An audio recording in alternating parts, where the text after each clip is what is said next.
Hey guys, Script here with another video, and yes, I'm back on Star Wars Newsnet again today. I was there yesterday as well, and this article just came out about an hour ago, and it's about the Dawn of the Jedi movie, which is a movie I really wish they wouldn't be making, and not even just Disney. My stance is, I kind of like that the Force is mysterious. I kind of like that we don't have all the answers to every little thing. And I think mystery is really important in fantasy. And the fact, again, that we don't know the origin of the Force, we just know it exists and all that stuff, I think is way better than explaining it. It's the same reason, as much as I love George Lucas, I was not a fan of his idea to have the Wills. These creatures, this council that's deciding how the Force is going to operate. It takes all the mystery away. And again, in fantasy, you need a level of mystery. Think of all the fantasy novels you've ever read or all the fantasy movies you've ever watched. It doesn't matter what it is. Like, think Willow, for example. We don't know exactly where the magic comes from. We just know that it's there. It's, I think, necessary. I think fantasy kind of gets deteriorated. And I think a lot of the, creating lore from just everything in Star Wars right now, and over the last, 15 years, 20 years, has kind of diminished it in a lot of ways and made it way too just binary and this and that. But this is an interesting one because on the flip side, we're talking about lore, and James Mangold is not interested in being handcuffed to Star Wars lore. Well, then hurry up and give this man a Star Wars movie if he doesn't want to be handcuffed by the lore. Okay, let's see what he has to say here. Yeah, whatever we know about him. Dawn of the Jedi takes place roughly 25,000 years before any known Star Wars material. And apparently him and Andor writer Beau Willimon are currently working on the script. They're almost done. Apparently they're almost done. They're a first draft. Well, I mean, I will give them this. At least somebody's getting something done. Because God knows that it's just an absolute horror show over there. So let's see what he has to say. MovieWeb.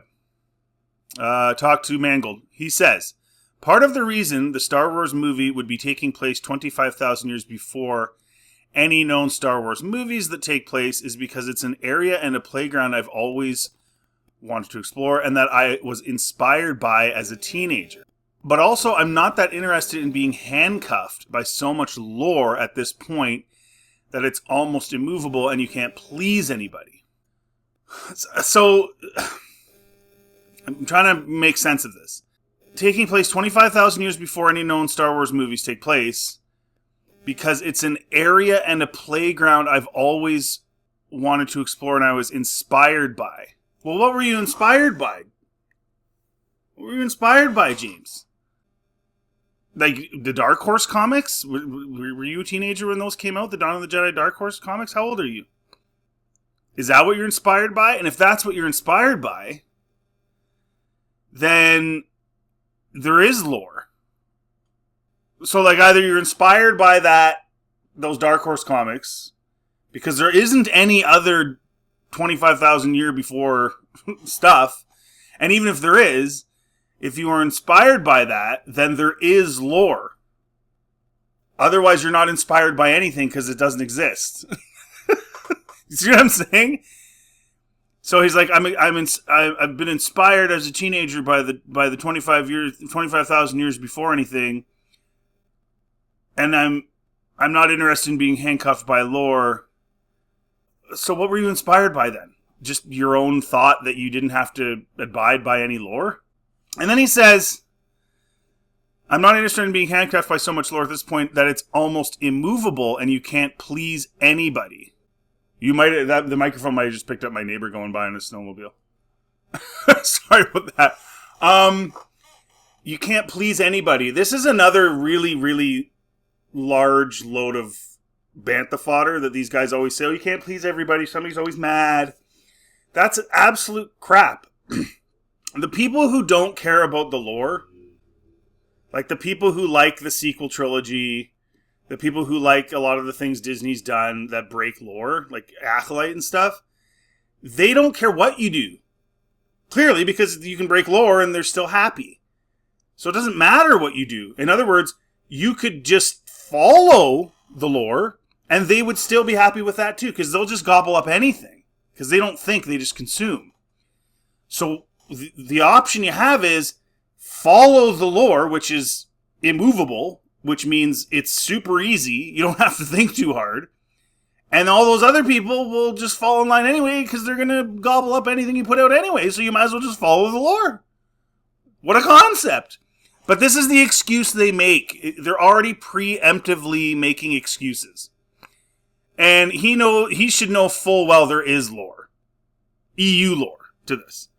Now, the Dawn of the Jedi comics for me, like I said, because I don't want this stuff explained going this far back, it's a little corny. It involves like these cubey ships. I can't remember. It's been so long. And it's just kind of not... It's not that exciting, to be honest. But I don't know what he's saying he's inspired by that arrow. And like, what do you like? The only thing you can be inspired by are those comics, which is lore. So I don't get it. Just because it happens way before anything else, actually, in a way, that would be establishing the lore that exists thousands of years later, would it not? Like, wouldn't that be establishing that a little bit of dark, a little bit of, bad apple spoils the bunch, you start going down that path like Yoda said? Wouldn't that be the lore? So wouldn't you have to abide by that?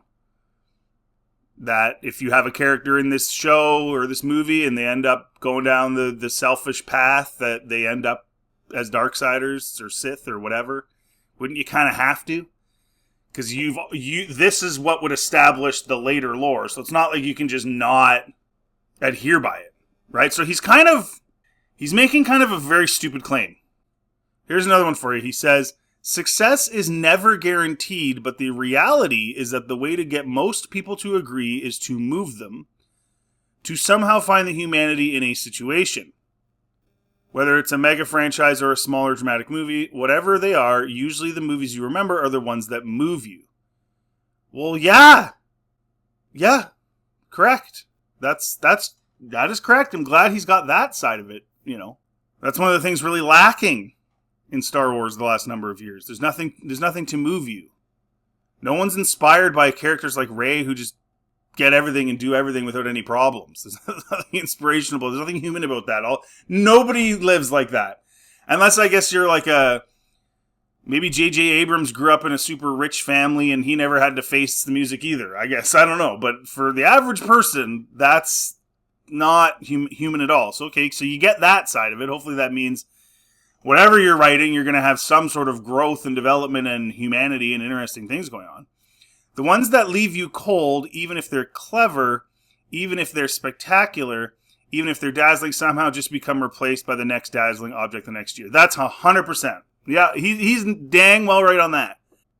And, you can have all the flashy lights in the world, but, you can have all the fancy ships, but if there's no humanity, like I'll give a prime example, Rebel Moon. I mean, what a just bland, like it has all the special effects and all the crazy stuff, but what a just bland, blah storyline.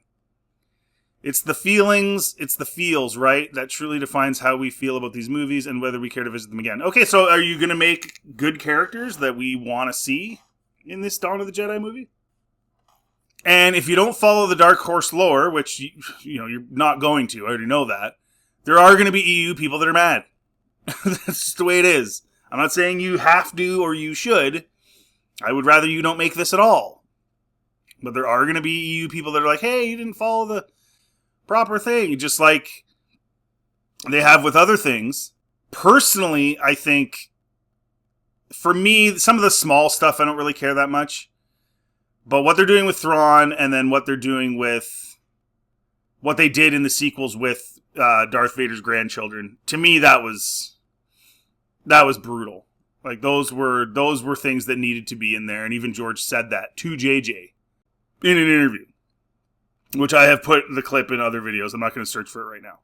Even with these words, we still await more concrete information about James Mangold's Star Wars movie. Based on reports, the betting favorite for the next Star Wars movie to go into production is Sean Levy's film, but as with anything at Lucasfilm, things can change on a dime. Okay. So what do you guys think? Do you want this movie to be made? Do you think this guy's a little weird? Like, it's like, I want to do a Star Wars movie where I don't have to focus, where I don't have to care about lore. So it's very, very silly. It's very strange, and I wish they wouldn't make this, but they're probably going to. Or not, because everything flip-flops at Disney. But anyways, let me know in the comments section what you think. If you like this content, please like and subscribe. It always helps the channel. Feel free to check anything else on my channel. Have yourselves a really good day.